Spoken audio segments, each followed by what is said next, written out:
Hello everyone, welcome back to my channel, or welcome if you're new here. Today I'm sharing with you guys 10 habits that I do daily to feel my best. I'm going to split this up into 5 morning habits, or like first half of the day habits, and then 5 second half of the day habits, what I do in the evenings, to show you guys how I add these tiny little things into each day and how it significantly makes me feel healthier, better, have more clarity, feel more at peace, all these things. I don't want you guys to think you have to add every single one of these habits into your day starting tomorrow. This is really just to show you how small incremental changes can make really significant impact on your life. But I think it's really important to just kind of think about what we're doing daily because it's filling up most of our time.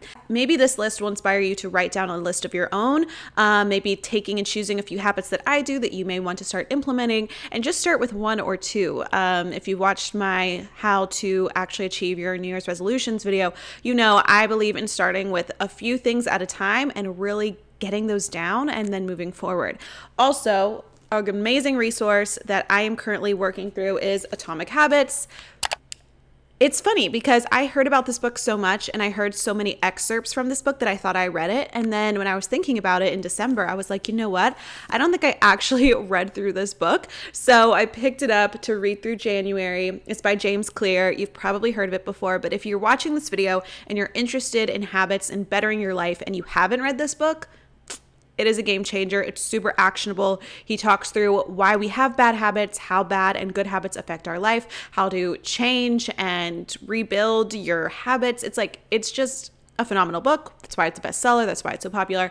So I'll have it linked below because if you're interested in this and you want an even deeper dive, read this along with me in January and probably February too, because it takes me a while to read nonfiction. So starting with first thing in the morning, something that I learned to do in college is to not hit the snooze button on my alarm.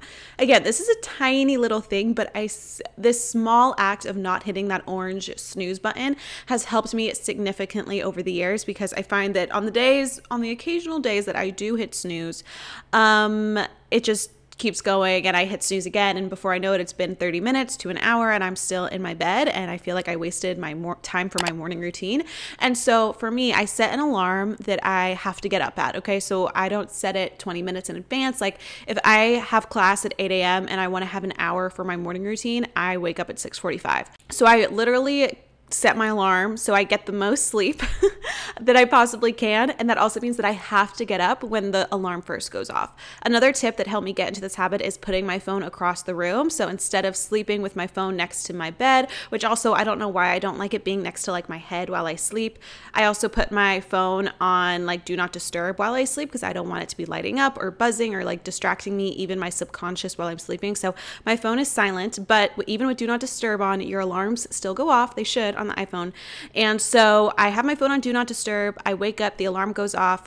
I have to get out of bed and walk across my room to turn off the alarm. And it's very annoying if it just keeps going off and I don't want to wake up my roommate. So I get up, it makes me get out of bed. And by that point, I just usually check my text message, make sure nothing's urgent, text my boyfriend good morning. And then I try to put my phone down until after I have my coffee and do the next thing in my morning.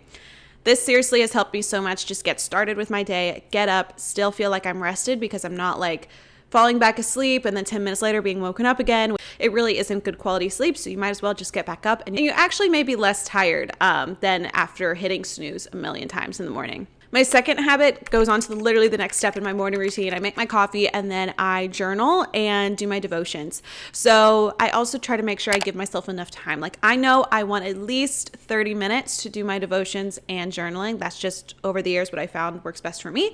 So again, I know I need that 30 minutes in my morning just to be sitting, reading my Bible, reading a devotional, which is something I've done since middle school. A habit that I built towards the end of 2021, starting like last August, is journaling. And that's why I created the Dreamer Journal. It was a habit that I wanted to implement. I just started somewhere and then I used kind of the habit building exercises that got me into journaling. I put those literally in the journal, in the book. So if that's a habit that you want to implement, I highly recommend picking up the Dreamer Journal, on sale on my website. All right, so my third habit, again, this kind of goes into the steps of my morning routine, is I make my bed. I don't make it first thing when I get out of bed. I don't know, it just kind of grosses me out. I kind of just leave the sheets open and like let it air out since I was laying there for 9 hours. So while I do my coffee, my devotions, I let my bed air out. But normally within like the hour of waking up, I will make my bed. I toss it together. You guys have seen me in my routines video. Like, it is not perfect. My boyfriend was in the military. I'm not. So it is not a perfectly made bed, but it suffices for me. And I love this quote from a military leader. I'll put it here and I'll link the video below, but it's about like how the discipline of making your bed each day makes you a better person. It's a fantastic short video to watch. I've even watched it in one of my college classes and in other places. So I will link it below if you need some motivation. Habit number 4 is something that can take me 3 minutes. It can take me 20 minutes depending on the day, but it is just to tidy up my space. And so whether that means unloading the dishwasher, putting away dishes, cleaning up after making breakfast, putting away laundry that I had in the dryer from the night before, cleaning up my desk area, wiping down surfaces. Again, it could take me a few minutes, it could take me more, but I really do try to tidy up a little bit before I start my workday.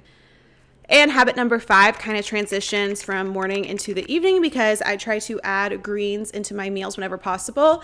I got into health and fitness when I was in middle school, and something I really tried, especially in high school when I began making my own meals, is adding in greens wherever I could.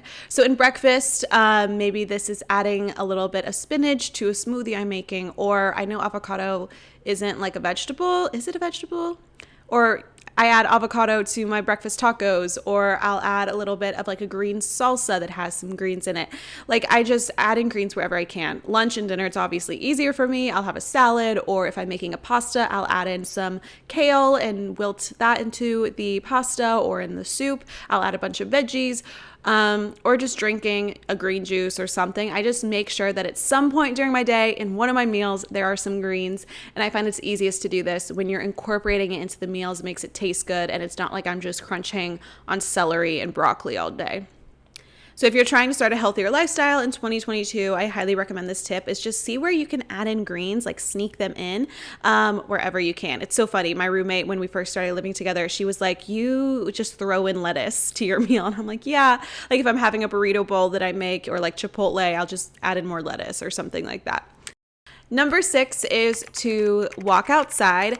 This is the only habit that doesn't happen every single day. This habit, when it does happen, makes me feel so freaking good. You guys may have heard of the hot girl walk that kind of got popular, and that's what I like to think of it too. It's really though like a feel good walk as well. But I try to walk for 20 to 30 minutes. When I can walk outside, it's when I'm the best. Like, it's sunny. It's 30 degrees outside today, but it's sunny. So I'm going to try to get outside, bundle up and walk and get some sunshine. If it's rainy or gloomy, I'll kind of do this on the treadmill, but just walking and like listening to a podcast, calling my mom, listening to music, and just walking and like moving my body, especially midday, helps recharge me so much. So I love the days when I'm working and then I do my workout or I do an outdoor walk right in the middle of the day, like around lunchtime. I find it just boosts my mood. It's way better than a cup of coffee, and it helps me get on with my day. So if you aren't walking outside and you want to just add a little bit of activity to your day, I highly, highly recommend. If you can't walk outside with the weather climates of the winter, try even an indoor walk or walk around your apartment complex or whatever it may be. Just to get some movement in. And I promise once you start, like, you'll get hooked. Like, it's the most boring, mundane thing, but it's like, as humans, I think we were just made to walk. Like, it just makes you feel so good going on like long walks, whether that's a mile, 2 miles, whatever you can do. But yeah, love that one. And again, I don't do it daily. I wish I did. All right, habit number 7. I hope you guys are doing this, and that is drinking enough water throughout the day. Again, this is a habit I've built up years ago because, again, in high school, I would carry around a gigantic water bottle with me. I literally have mine next to me here, except it's empty, so I need to fill it up. I would say I drink about 2 of these a day, maybe 2.5, and these are almost 40 ounces. No, it is 40 ounces. So Again, I don't know if that's exactly how much I need, but I definitely don't feel dehydrated. I sip on water first thing when I wake up, first thing before I go to bed, or last thing before I go to bed. I drink it with every meal. You'll see me. I just posted, I'm filming a what I eat in a week this week, and I drink other beverages throughout the day. I'll have kombucha, or maybe I will have a glass of wine, or I'll have a second coffee or a matcha or a tea. I drink a lot of beverages, but I make sure that water is the number one. Number 8, this is like a little ritual that I do that's super fun, and I listen to podcasts or fun music while I make dinner. I love making dinner by myself. I literally just want to be by myself whenever I make dinner. I put on my speaker and I listen to a great podcast, or I'll listen to country music or jazz music. Those are my 2 favorites that are like super happy to me. And I just cook, and it's like my perfect wind down time. If you don't like cooking, try to just start with some simple recipes and start with dinner, because I find that I make dinner as leftovers the next day. It's easier to kind of grab breakfast on the go. You don't always have to cook it, but I make like 95% of the meals that I eat throughout the week, and dinner is a time where I really let it be like a ritual, and I try a new recipe, or I go with my go-to, and I just take like that 30 minutes to have me time. I have been on my computer all day, I'm working all day, I get home and I want to just make a yummy meal, and it's like the perfect way I transition from a hectic work day into a more relaxing night routine. Habit number 9 is something I started again in 2022, and that is reading before bed. I read fiction before bed because if I read something like this, I won't go to sleep. I'll just want to get back to work because it's so motivating. So I started reading more fiction before bed. I read the Bridgerton series last summer. I read some Colleen Hoover, 7 Husbands of Evelyn Hugo. Now I'm reading some more mystery and romance books, and I did create a Goodreads account. I did do that, so I'll link that below. If you guys like to read, you can check out what I'm reading and what I've read in my Goodreads. But I normally read for an hour, honestly. I feel like with fiction books that I love, I get sucked in and I just want to keep reading. And again, it's the perfect way to go to sleep for me because I've been on my phone all day. I don't want to just sit and scroll on TikTok. I love watching TV. I normally do watch an episode or 2 of a show or a movie on the weekends, like before bed, but then I'll also read after I watch TV. So like the last thing that I do before I go to sleep is not look at a screen. That's one of my biggest pet peeves is the night that I don't get to read. It's like, okay, I'm going from like texting and TikTok and Instagram to like sleep, and my mind just doesn't turn off. But for me, reading some fiction before bed, even if you just do it for 15 or 30 minutes, it's a great way to relax you and get your mind on something other than your life, which, I think it's good to have a little escape every now and then. And for me, reading is that escape.